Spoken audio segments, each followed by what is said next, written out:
بسم اللہ الرحمن الرحیم۔ ملفوظات حضرت مسیح موعود 14 فروری سن 1903۔ حضرت اقدس مسیح موعود علیہ السلام سیر کے لیے تشریف لائے تو آتے ہی حضور نے ناوارد مہمان محمد یوسف صاحب سے دریافت فرمایا کہ کیا آپ نے توقف کا ارادہ کر لیا ہے؟ انہوں نے جواب دیا، آج تو ضرور ہی ٹھہروں گا۔ حضرت اقدس نے فرمایا، ہم آپ کو کتابیں دے دیں گے، خود بھی دیکھنا اور اوروں کو بھی دکھانا۔ اس کے بعد ارشاد فرمایا، میں نے بہت غور کیا ہے کہ جب کوئی مامور آتا ہے تو دو گروہ خود بخود ہو جاتے ہیں، ایک موافق، دوسرا مخالف۔ اور یہ بات بھی ہر عقل سلیم رکھنے والا جانتا ہے کہ اس وقت ایک جذب اور ایک نفرت پیدا ہو جاتی ہے، یعنی سعید الفطرت کھنچے چلے آتے ہیں، اور جو لوگ سعادت سے حصہ نہیں رکھتے ان میں نفرت بڑھنے لگتی ہے۔ یہ ایک فطرتی بات ہے، اس میں کوئی اختلاف نہیں ہو سکتا۔ طبیب اس امر کو بخوبی سمجھ سکتا ہے کہ اس سے وہی شخص فائدہ اٹھا سکتا ہے جو اول اپنے مرض کی شناخت کرے اور محسوس کرے کہ میں بیمار ہوں، اور پھر یہ شناخت کرے کہ طبیب کون ہے۔ جب تک یہ دو باتیں پیدا نہ ہوں وہ اس سے فائدہ نہیں اٹھا سکتا۔ یہ بھی یاد رہے کہ مرض دو قسم کے ہوتے ہیں، ایک مرض مختلف ہوتا ہے جیسے قلن کا درد یعنی جو محسوس ہوتا ہے، اور ایک مستوی یعنی برس کے داغ کو ان کا کوئی درد اور تکلیف، جیسے برس کے داغ کے ان کا کوئی درد اور تکلیف بظاہر محسوس نہیں ہوتی، انجام خطرناک ہوتا ہے، مگر انسان ایسی صورت میں ایک قسم کے اطمینان پاتا ہے اور اس کی چندہ فکر نہیں کرتا۔ اس لیے ضروری ہے کہ انسان اول اپنے مرض کو شناخت کرے اور اسے محسوس کرے، پھر طبیب کو شناخت کرے۔ بہت سے لوگ ہوتے ہیں جو اپنی معمولی حالت پر راضی ہو جاتے ہیں، یہی حال اس وقت ہو رہا ہے، اپنی حالت پر خوش ہیں اور کہتے ہیں کہ مہدی کی کیا ضرورت ہے، حالانکہ خدا دانی اور معرفت سے بالکل خالی ہو رہے ہیں۔ حضور نے امراض کی دو قسمیں بیان کرنے کے بعد فرمایا، اسی طرح انسان کی حالت ہے، وہ دنیا میں آتا ہے، برس کی طرح اسے امراض لگے ہوتے ہیں، مگر اسے اس بات کا علم نہیں ہوتا۔ سب سے اول اسے چاہیے کہ مرض کو دریافت کرے جس میں وہ مبتلا ہے۔ بہت لوگ کہتے ہیں کہ ہم مسلمان ہیں اور کلمہ گو بھی ہیں، مگر وہ مسیح کی ضرورت کو محسوس نہیں کرتے۔ بات یہ ہے کہ اسلام میں داخل ہونا ایک مشکل امر ہے، اور خدا دانی کوئی منہ کی بات نہیں۔ جب سچے طور سے انسان کو آنکھ عطا کی جاتی ہے، اس وقت اس کو خدا کا خوف اور خشیت پیدا ہوتی ہے۔ کبائر تو موٹے گناہ ہیں جن کو ہر ایک جانتا ہے، لیکن صغائر مثل چونٹیوں کے انسان کو چمٹے رہتے ہیں، ان کا ترک کرنا ایک مشکل امر ہے۔ ایک نئی تبدیلی جب تک انسان کے اندر نہ ہو تب تک اسے ان کا علم ہی نہیں ہوتا۔ جب یہ ہو تو وہ محسوس کرتا ہے کہ میں ایک اور نیا انسان ہوں۔ اس وقت تک اس کی ترقی طلب بھی نہیں ہوتی۔ یہ اس وقت ہوتی ہے جب اس کے دل میں یہ خیال پیدا ہو کہ میں گناہوں سے بچوں۔ فرمایا، خدا دانی اور معرفت بہت مشکل امر ہے۔ ہر چیز اپنے لوازمات کے ساتھ آتی ہے، پر جہاں خدا دانی آتی ہے اس کے ساتھ ہی ایک خاص معرفت اور تبدیلی بھی آ جاتی ہے۔ کبائر اور صغائر جو چونٹیوں کی طرح ساتھ لگے ہوئے ہیں، خدا کے معرفت کے ساتھ ہی وہ دور ہونے لگتے ہیں، یہاں تک وہ محسوس کرتا ہے کہ اب میں وہ نہیں بلکہ اور ہوں۔ خدا دانی میں جب ترقی کرنے لگتا ہے تو گناہ سے بیزاری اور نفرت پیدا ہو جاتی ہے، یہاں تک اطمینان کی حالت میں پہنچ جاتا ہے۔ نفس تین قسم کے ہوتے ہیں، ایک نفس امارہ، ایک لوامہ اور تیسرا مطمئنہ۔ پہلی حالت میں تو سمن بکمن ہوتا ہے، کچھ معلوم اور محسوس نہیں ہوتا کہ کدھر جا رہا ہے، امارہ جدھر چاہتا ہے لے جاتا ہے۔ اس کے بعد جب اللہ تعالیٰ کا فضل ہوتا ہے تو معرفت کی ابتدائی حالت میں لوامہ کی حالت پیدا ہو جاتی ہے، اور گناہ اور نیکی میں فرق کرنے لگتا ہے۔ گناہ سے نفرت کرتا ہے مگر پوری طاقت اور قوت عمل کے نہیں پاتا۔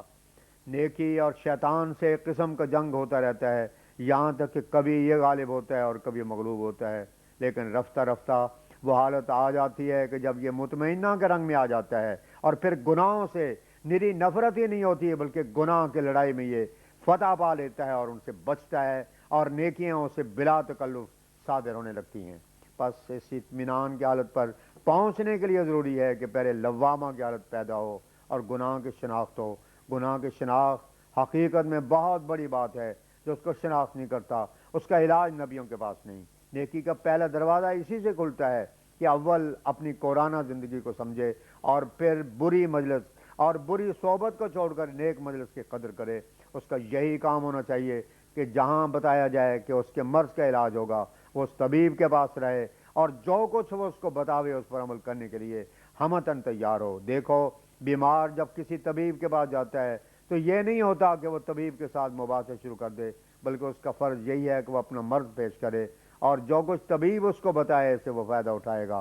اگر اس کے علاج پر جرا شروع کر دے تو فائدہ کس طرح ہوگا؟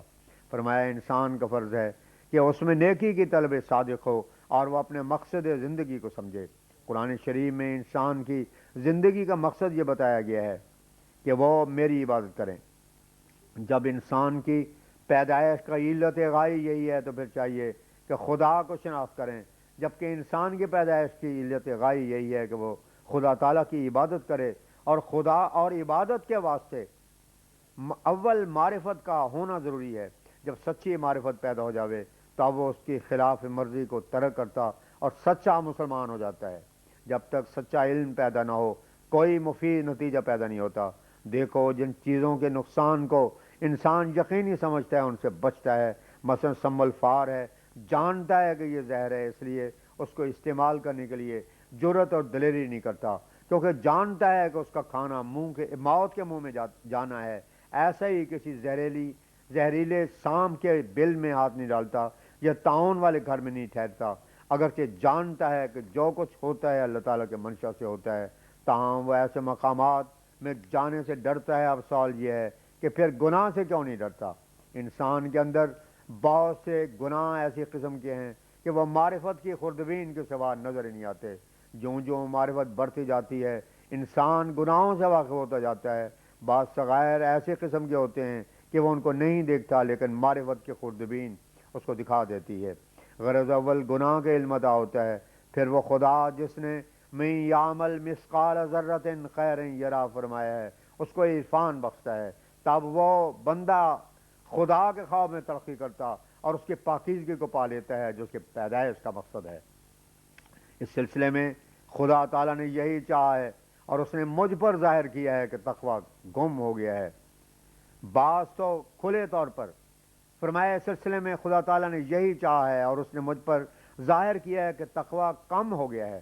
بعض تو کھلے طور پر بے حیائیوں میں گرفتار ہیں اور فسق و فجور کی زندگی بسر کرتے ہیں، اور بعض ایسے ہیں جو ایک قسم کی ناپاکی کی ملونی اپنے اعمال کے ساتھ رکھتے ہیں، مگر انہیں نہیں معلوم کہ اگر اچھے کھانے میں تھوڑا سا زہر پڑ جاوے تو وہ سارا زہریلا ہو جاتا ہے۔ اور بعض ایسے ہیں جو چھوٹے چھوٹے گناہ، ریاکاری وغیرہ جن کی شاخیں باریک ہوتی ہیں ان میں مبتلا ہو جاتے ہیں۔ اب اللہ تعالیٰ نے یہ ارادہ کیا ہے کہ دنیا کو تقویٰ اور طہارت کی زندگی کا نمونہ دکھائے۔ اسی غرض کے لیے اس نے یہ سلسلہ قائم کیا ہے۔ وہ تطہیر چاہتا ہے اور ایک پاک جماعت بنانا اس کا منشا ہے۔ ایک پہلو تو میری بعثت اور ماموریت کا یہ ہے، دوسرا پہلو کسر صلیب کا ہے۔ کسر صلیب کے لیے جس قدر جوش خدا نے مجھے دیا ہے اس کا کسی دوسرے کو علم نہیں ہو سکتا۔ صلیبی مذہب نے جو کچھ نقصان عورتوں، مردوں اور جوانوں کو پہنچایا ہے اس کا اندازہ مشکل ہے۔ ہر پہلو سے اسلام کو کمزور کرنا چاہتے ہیں۔ کوئی ڈاکٹر ہے تو وہ طبابت کے رنگ میں، یہ صدقات و خیرات کے رنگ میں، عہدیدار ہوتا ولیم میور کی طرح اپنے رنگ میں۔ غرض سدا شاخیں ہیں جو اسلام کے استحصال کے لیے انہیں اختیار کر رکھی ہیں۔ یہ دل سے چاہتے ہیں کہ ایک فرد بھی اسلام کا نام لینے والا باقی نہ رہے اور حضرت صلی اللہ علیہ وسلم کو ماننے والا کوئی نہ ہو۔ ہمارے پاس وہ الفاظ نہیں جن میں ان کے جوش کو بیان کر سکیں۔ ایسی حالت میں خدا تعالیٰ نے مجھے وہ جوش کسر صلیب کے لیے دیا ہے کہ دنیا میں اس وقت کسی اور کو نہیں دیا گیا۔ پھر کیا یہ جوش بدوں خدا کی طرف سے معمور ہو کر آنے کے پیدا ہو سکتا ہے؟ جس قدر توہین اللہ تعالیٰ کی اور اس کے پاک رسول صلی اللہ علیہ وسلم کی گئی ہے، کیا ضرور نہ تھا کہ اللہ تعالیٰ جو غیور ہے آسمان سے مدد کرتا؟ غرض ایک طرف تو یہ صلیبی فتنہ انتہا کو پہنچا ہوا ہے، دوسری طرف صدی ختم ہو گئی، تیسری طرف اسلام کا ہر ایک پہلو سے ضعیف ہونا، کسی طرف نظر اٹھا کر دیکھو طبیعت کو بشاشت نہیں ہوتی۔ ایسی صورت میں ہم چاہتے ہیں کہ پھر خدا کا جلال ظاہر ہو۔ مجھے معاذ ہمدردی سے کلام کرنا پڑتا ہے، ورنہ میں جانتا ہوں کہ غائبانہ میری کیسی ہنسی کی جاتی ہے اور کیا کیا افترا ہوتے ہیں، مگر جو جوش خدا تعالیٰ نے مجھے ہمدردی مخلوق کا دیا ہوا ہے وہ مجھے ان باتوں کی کچھ بھی پرواہ نہیں کرنے دیتا۔ میں تو خدا کو خوش کرنا چاہتا ہوں، نہ لوگوں کو، اس لیے میں ان کی گالیوں اور ٹھٹوں کی کچھ پرواہ نہیں کرتا۔ میں دیکھتا ہوں کہ میرا مولا میرے ساتھ ہے۔ ایک وقت تھا کہ ان راہوں میں اکیلا پھرا کرتا تھا، اس وقت خدا تعالیٰ نے مجھے بشارت دی کہ تو اکیلا نہ رہے گا، بلکہ تیرے ساتھ فوج در فوج لوگ ہوں گے، اور یہ بھی کہا کہ تو ان باتوں کو لکھ لے اور شائع کر دے کہ آج تیری یہ حالت ہے، پھر نہ رہے گی۔ میں سب مقابلہ کرنے والوں کو پست کر کے ایک جماعت کو تیرے ساتھ کر دوں گا۔ وہ کتاب موجود ہے، مکہ معظمہ میں بھی اس کا ایک نسخہ بھیجا گیا، بخارا میں بھی اور گورنمنٹ کو بھی۔ اس میں جو پیش گوئیاں 22 سال پیشتر چھپ کر شائع ہوئی ہیں وہ آج پوری ہو رہی ہیں۔ کون ہے جو ان کا انکار کرے؟ ہندو، مسلمان اور عیسائی سب گواہی دیں گے کہ یہ اس وقت بتایا گیا تھا جب میں احد من الناس تھا۔ اس نے مجھے بتایا کہ ایک زمانہ آئے گا کہ تیری مخالفت ہوگی، مگر میں تجھے بڑھاؤں گا یہاں تک کہ بادشاہ تیرے کپڑوں سے برکت ڈھونڈیں گے۔ اب ایک آدمی سے 2.25 لاکھ تک تو نوبت پہنچ گئی، دوسرے وعدے بھی ضرور پورے ہوں گے۔ پھر آریوں کے مقابل میں ایک نشان مجھے دیا گیا جو لیکرام کے متعلق تھا۔ وہ اسلام کا دشمن تھا اور گندی گالیاں دیا کرتا تھا اور پیغمبر خدا صلی اللہ علیہ وسلم کی توہین کرتا تھا۔ یہاں قادیان آیا اور اس نے مجھ سے نشان مانگا، میں نے دعا کی تو اللہ تعالیٰ نے مجھے خبر دی، چنانچہ میں نے اس کو شائع کر دیا۔ اور یہ کوئی بات نہیں، کل ہندوستان اس کو جانتا ہے کہ جس طرح قبل از وقت اس کی موت کا نقشہ کھینچ کر دکھایا گیا تھا اسی طرح پورا ہو گیا۔ اس کے علاوہ اور بہت سے نشان ہیں جو ہم نے اپنی کتابوں میں درج کیے ہیں، اور اس پر بھی ہم ایمان رکھتے ہیں کہ ہمارا خدا تھکنے والا خدا نہیں، وہ تکذیب کرنے والوں کے لیے ہر وقت تیار ہے۔ میں نے پنجاب کے مولویوں اور پادریوں کو ایسی دعوت دی ہے کہ وہ میرے مقابل پر آ کر نشانات کو جو ہم پیش کرتے ہیں فیصلہ کر لیں۔ اگر ان کو نہ مانے تو دعا کر سکتا ہوں اور اپنے خدا پر یقین رکھتا ہوں کہ اور نشان ظاہر کر دے گا، لیکن میں دیکھتا ہوں کہ وہ صدق نیت سے اس طرف نہیں آتے بلکہ لیکرامی ہی لے کرتے ہیں، مگر خدا تعالیٰ کسی کی حکومت کے نیچے نہیں ہے۔ میں بار بار یہی کہتا ہوں کہ پہلے ان خوارے کو جو میں پیش کرتا ہوں دیکھ لو اور منہاج نبوت پر سوچو۔ اگر پھر بھی تکذیب کے لیے جرت کرو گے تو خدا کے غیرت کے لیے زیادہ جنبش ہوگی، اور وہ قادر ہے کہ کوئی امر انسانی طاقت سے بالاتر ظاہر کرے۔ لیکرام کی نسبت جب پیش گوئی کی گئی تھی تو اس نے بھی میرے لیے ایک پیش گوئی کی تھی اور یہ شائع کر دیا تھا کہ 3 سال کے اندر حیضہ سے ہلاک ہو جاوے گا، مگر اب دیکھ لو کہ اس کی ہڈیوں کا بھی کہیں نشان پایا جاتا ہے، مگر میں خدا تعالیٰ کے فضل سے اسی طرح زندہ ہوں۔ یہ امور ہیں، اگر حق پسند توقف سے ان میں غور کرے تو فائدہ اٹھا سکتا ہے، مگر نرے بحث کرنے والے جلد باز کو کوئی فائدہ نہیں ہو سکتا۔ من جملہ میرے نشانوں کے تعاون کا بھی ایک نشان ہے۔ اس وقت میں نے خبر دی تھی جبکہ ابھی کوئی نام و نشان بھی اس کا نہ پایا جاتا تھا، اور یہ بھی الہام ہوا تھا یا مسیح الخلق ادوانا۔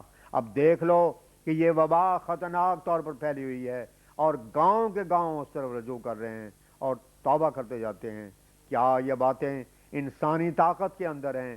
یہی امور ہیں جو خارق عادت کہلاتے ہیں۔